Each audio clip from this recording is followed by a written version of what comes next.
teman-teman, selamat datang di News in 5. Kali ini kita akan membahas sebuah topik yang sangat menarik, yaitu tentang kesuksesan Veda Ega Pratama di Moto3 Brazil.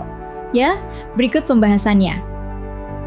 Dunia balap Moto3 itu gila ya. Setiap detik berharga banget dan tekanannya bisa bikin pembalap jago sekalipun rontok. Tapi nih, di tengah-tengah semua itu muncul satu talenta baru yang cara menangnya beda banget. Bukan soal ngebut doang, tapi soal kepala yang luar biasa dingin. Coba deh bayangin, sirkuit Sachsenring, lap-lap terakhir. Sekelompok pembalap udah kayak kesetanan, saling sikut-sikutan buat posisi terdepan. Suara mesinnya buah, bikin pekak telinga, kecepatannya bikin jantung mau copot. Agresivitasnya kelihatan banget di lintasan. Disinilah momen penentuannya. Nah, pas semua orang lagi sibuk bertarung habis-habisan, Veda ini kelihatannya aneh. Dia nggak seagresif yang lain. Dia ada di dalam grup, tapi kok kayaknya cuma keliatin aja ya. Jadi, apa nih rencananya? Dan ini dia jawabannya, langsung dari Veda sendiri. Beda banget kan? Sementara yang lain otaknya udah panas sama adrenalin, Veda milih buat tetap tenang. Justru ketenangan inilah yang jadi kunci buat kita ngebongkar anatomi kemenangannya. Oke, kita coba mundur dikit dulu. Ketenangan Veda di lintasan itu bukan hoki ya, bukan kebetulan. Ini tuh hasil dari persiapan yang, dalam banget, yang udah dibangun bertahun-tahun, jauh sebelum kita semua kenal namanya. Zaman sekarang kan semua maunya instan, viral cepat.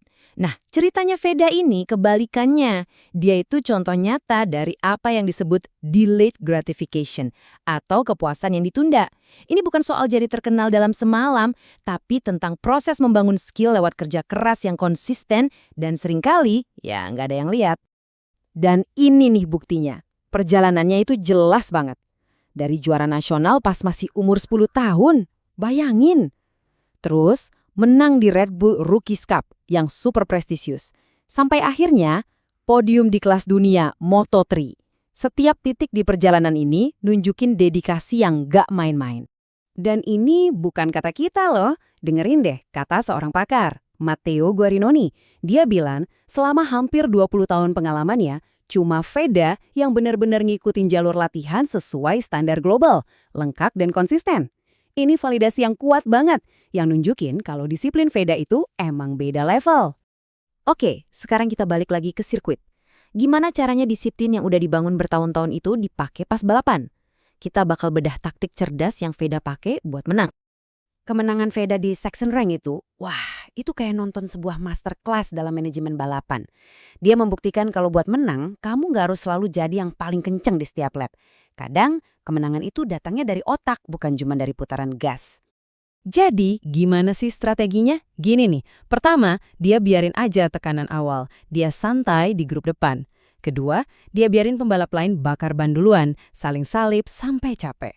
Ketiga, dia irit-irit amunisi, jaga ban, jaga tenaga. Nah, pas yang lain udah mulai kendor, barulah dia keluarin semua kekuatannya di 3 lap terakhir. Cerdas banget. Dan sekali lagi, ini konfirmasinya langsung dari Veda. Dia sendiri yang bilang strateginya berhasil, pas akhir-akhir balapan, cengkeraman bannya masih ada. Ini bukti kalau semua itu bukan kebetulan, tapi sebuah rencana yang dieksekusi dengan sempurna. Dia benar-benar tahu apa yang dia lakukan.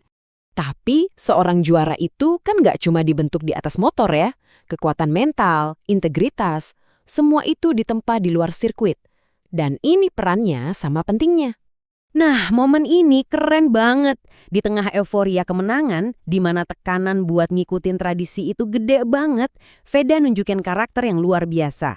Dia membuktikan kalau kita bisa jadi bagian dari panggung dunia tanpa harus kehilangan jati diri dan prinsip kita. Salut! Dan di balik semua ini, ada peran yang sangat penting dari seorang mentor, yaitu ayahnya sendiri. Sudarmono nggak cuma nurunin bakat, tapi juga menanamkan disiplin baja. Fakta kalau Veda pakai nomor 54 milik ayahnya dan bahkan dilarang naik motor di jalan raya, itu nunjukin betapa dalamnya bimbingan dan perlindungan ini membentuk dia. Jadi setelah kita bedah semua elemen ini, mari kita rangkum. Apa sih sebenarnya formula kemenangan dari seorang Veda Ega Pratama? Jadi intinya ada 4 pilar utama. Pertama, disiplin mendalam yang dibangun selama 1 dekade. Kedua, strategi sabar, menang pakai otak. Ketiga, integritas yang teguh, punya karakter kuat di bawah tekanan. Dan keempat, bimbingan yang tepat dari seorang mentor. Ini resep lengkap buat jadi juara. Pada akhirnya, kisah Veda ini ingetin kita semua akan sesuatu ya. Baik di lintasan balap maupun dalam hidup, kesuksesan sejati itu bukan cuma milik mereka yang paling cepat, tapi mereka yang paling strategis, paling sabar, dan paling berkarakter. Ini menyisakan satu pertanyaan buat kita semua. Dalam balapan kita masing-masing, apa strategi kemenangan Anda?